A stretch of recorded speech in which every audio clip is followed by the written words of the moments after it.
Kur publikuar në rrjetet sociale video e parë e lëshimit të raketës së Xhil, bota u bë dëshmitar një skene që nuk harrohet lehtë.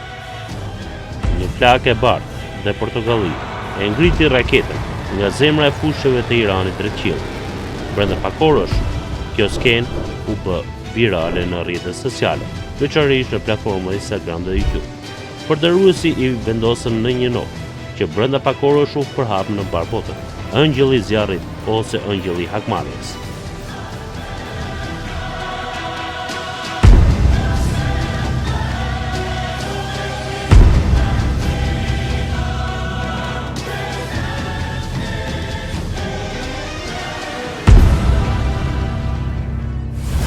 Disa thanë se skena e lëshimit të raketës i gjante diçka që e shohin vetëm në filmat fantastiko-shkencor. Të tjerë folën për fuqinë, jeshin dhe madhështinë e saj.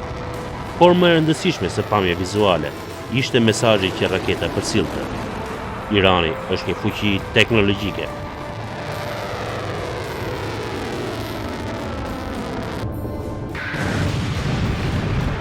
Në epokën digjitale, luftrat nuk zhvillohen më vetëm në fushën e betejës, por edhe skenat, konceptet e madje strategjik rikurfizohen përmes rrjeteve sociale. Në vargjet e postimeve në X, faqet me meme dhe video analitike përsëritet një mesazh. Se Xhili nuk është thjesht një raketë, ai është një simbol i pavarësisë, rezistencës kombëtare dhe i fuqisë parandaluese të Iranit. Se Xhili u testua për herë të parë në vitin 2008. Iran's longest-range solid-fuel missile was on the launch pad Wednesday, the defense minister ordering a test firing. Allahu Akbar. Allahu Akbar. Që nga viti 2010, ajo u fut zyrtarisht në arsenalin forcëtar armëtos të Iranit. Ndryshe nga shumë raketet të mëparshme që përdornin lëndë djegëse të lëngshme, se Xhil është projektuar plotësisht mbi bazën e sistemit me lëndë djegëse të ngurtë. Kjo raketë nuk është prodhuar në bashkëpunim me asnjë shtet. Ndryshe nga thashemi, kjo raketë nuk është një version i Hwasong të Koreas së Veriut dhe as i Shahab 3. Përkundërse, ajo konsiderohet një produkt vendas dhe i pavarur. Karakteristikat kryesore teknike të së Xhil janë: lartësia 18 metra, diametri i trupit 1,25 cm, pesha rreth 23 ton, rrezë e veprimit deri në 2500 km, kapaciteti mbajtëse nga 600 deri në 1000 kg kokë luftarake, lloj kokës luftarake, konvencionale ose potencialisht strategjike, CEP, ose probabiliteti i gabimit rrethor, zyrtarisht rreth 30 metra. Lëvizshmëria e saj me lëshues jo statik mundëson vendosjen e shpejtë në zona të ndryshme gjeografike. Mbi të gjitha, përgatitja e kësaj rakete zgjat vetëm pak minuta, ndërsa raketa me lëndë djegëse të lëngshme u duhen orë të tëra. Se Xhil përdor një motor shumë të avancuar me lëndë djegëse të ngurtë me 2 faza. Në të dyja faza përdoren lëndë djegëse të përbërë dhe më të lehta, të cilat jo vetëm krijojnë shtytje më të madhe, por ruajnë performancë të qëndrueshme në temperatura të larta. هرچی زودتر تندتر یه چیز سنگین‌تر بفرستی خب عاقلانه‌تره. این وقت هر چقدر که موشک موتورش قوی‌تر باید باشه، سوخته باید بیشتر باشه، سازه باید سنگین‌تر باشه. اینا یه نقطه سر به سری دارن دیگه. هی نمیشه اینا رو زیاد کنی. بخاطر اینکه مشکل کار میان موشک رو چند مرحله‌ای میکنن، لا 2 یا 3 مرحله‌ای معمولا. خب این معنیش چیه؟ معنیش اینه که آقا موتور مرحله اول میسوزه، یه شتاب میده، بعد خاموش میشه، جدا میشه، اون آتش قالا اون جرما اضافه میره کنار که اون بار مفیده سبکتر بشه به قول شما، که بیشتر شتاب بگیره. این یه تکنولوژی بوده که ما اینو حل کردیم، چون شما محافظت مدار نمیتونی بذاریم، من اینکه حداقل موشک 2 مرحله بشه، اصلا نمیشه، غیر ممکنه. Ky projektim i mundëson raketës të ngjitet deri në 500 km mbi sipërfaqen e tokës dhe më pas të rikthehet me një shpejtësi mbi 14 mach.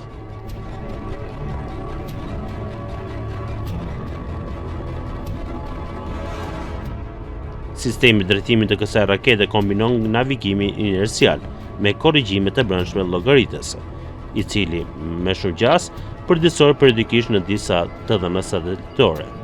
Kjo strukturë siguron saktësi të lartë goditje, dhe mundësi për të kryer manovra në çastet e fundit të fluturimit. سیستم ناوبری موشک سجیل 2 نسبت به نخستین موشک سجیل جدید بوده و از سنسورهای بسیار دقیق برخوردار است که همین ویژگی موجب دقت اصابت به هدف را نسبت به نسل قبلی افزایش می‌دهد. قدرت تخریب بالای این موشک و دقت بالای موشک و سرعت استقرار در میدان و سرعت شلیک و سرعت ترک پس از شلیک رو از ویژگی‌هایی هستش این موشک داره. Sipas burimeve zyrtare, cepi ose gabimi rrethor i sexhilit është rreth 30 metra. Megjithatë, disa analistë të huaj vlerësojnë se gabimi real është edhe më i vogël, se 50 metra, dhe në rrethana të caktuara mund të arrijë deri në 20 metra. Sexhil nuk është vetëm një raketë balistike. Në çastet e fundit të fluturimit para goditjes, ajo është në gjendje të kryejë manovra të ndërlikuara. Pikërisht kjo e bën atë një mangë për sisteme mbrojtëse të armikut. Në operacionin Premtimi Vërtet 3, Irani në përgjigje të sulmit të regjimit sionist në vitin 2025 lëshoi raketën Sejil drejt objektiveve të ndjeshëm. Its flight path makes interception extremely difficult for missile defense systems due to its high speed and steep re-entry angle. خب اولا هدفگیری سخته. دوما سرعتش بسیار بالاست. سرعتش 4300 متر بر ثانیه است. یعنی از جو که خارج میشه برگرده با این سرعت. Pas lëshimit të raketës Sejil, në qiell u formua një gjurmë mbreslënëse, e cila bëri Sejilin viral. Ky fenomen, që në terminologjinë shkencore quhet bishti i peshkut ose fenomeni vorbullor, është rezultat i natyrshëm dhe i ndërveprimi kompleks midis rrjedhës ajre dhe trupit të raketës në shpejtësi shumë të larta. Ky fenomen, që zakonisht është vërejtë vetëm te raketa shumë të avancuara, si Yarsi rus dhe Minutun 3 i Amerikës, tashmë është regjistruar edhe në qiellin e Iranit. Ky fenomen ndodh kur raketa lëviz në shtesën e sipër të atmosferës, në stratosferë apo mezosferë, ku temperatura arrin deri në -36.5 gradë dhe dënësia zvogëlohet. Në rastin e raketës Sejil, përdorimi i lëndës djegëse të ngurtë me një përpjekje që përfshin grimca metalike si alumini shkakton prodhimin e avullit të ujit në sistemin shtytës të raketës, i cili në temperaturë në zero shndërrohet në kristale dhe reflekton dritën. Kjo tregon stabilitetin e lartë të raketës gjatë fazës së fluturimit dhe ndërveprimin e shkëlqyer me atmosferën. Me një rrezë veprimi deri në 2500 km, Sejili i ka siguruar Iranit një mjet gjeopolitik për t'u përgjigjur kërcënimeve jashtë rajonit. یک مرحله بهینه شده از سجیل 2 هست که زمان پرتاب رو بسیار کاهش میده و این خود یک نقطه مهمی در افزایش قدرت بازدارندگی تلقی میشه. Por, më e rëndësishme se rrezë e veprimit është koncepti që qëndron pas kësaj rregulle.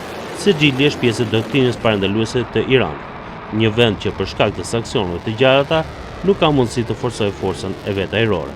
Natyrshëm, kërkon epërsi raketore për të ruajtur ekuilibrin. یک روزی این ناوگانی که امریکا در منطقه تشکیل داد تهدید جدی ما بود. ولی امروز تبدیل به فرصت شد. یعنی اینا شدن هدف برای ما. ما لزومی نداره در چند هزار کیلومتری در واقع بخوایم امریکایی‌ها رو تهدید بکنیم. یعنی اگر از اونها خطایی سر بزنه بخوایم مقابله بکنیم نیاز نیست دنبال هدف تو چند هزار کیلومتری بگردیم. تو فاصله 200-300 کیلومتری، 400 کیلومتری تا 700-800 هزار کیلومتری که در اطراف ما اینا خیمه زدن، پایگاه ایجاد کردن، اینا دور و بر ما هستن. و الان خودشون اینا بی‌خاصیت.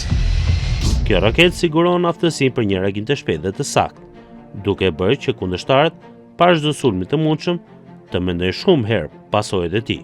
میخواد که با این توانایی نداشته باشیم، آمریکا میخوان توانایی رو نداشته باشیم که هر جوری میخوان ما رو تهدید کنن، هر جوری میخوان ما رو ذلیل کنن، خاضع کنن، خاشه کنن در مقابل سیاستاشون. چه شد که اونا تصمیم گرفتن نجنگن یا جنگ ادامه پیدا نکنه؟ این توان و قدرتی که ما پیدا کردیم. حالا اگر ما این قدرت رو از دست بدیم چی میشه؟ اونا دوباره حمله میکنه. کاملا مشخص شما قوی باشید تا امن باشید. این دیگه فکر کنم همه اینو دیگه بدونن و هیچ کسی نمیتونه اینو الان نقد بکنه، چون داریم در منطقه خودمون حداقل این موضوع رو لمس میکنیم. Në të njëjtën kohë, Irani po zhvillon gjeneratën e tretë të kësaj rakete, me emrin Sejil-3. Kjo raketë me 3 faze, që sipas raporteve rrezë e saj mund të arrijë deri në 4000 kilometra. Nëse ky version hyn në shërbim, Sejil do të shndërrohet në një raketë rajonale, në një armë parandaluese ndërkombëtare. قطع برتر موشکی در منطقه به فضل و عنایت خدا به اعتراف خود غربی‌ها، به اعتراف خود امریکایی‌ها، به اعتراف خود صهیونیست‌ها، اون هم به واسطه صدماتی که به اونها و آسیب‌هایی که به اونها عمیقاً رسوند. مثلا اونها راجع به سجیل ما به عنوان یک موشک غیر قابل پیش بینی براشون محاسبه می‌کنن.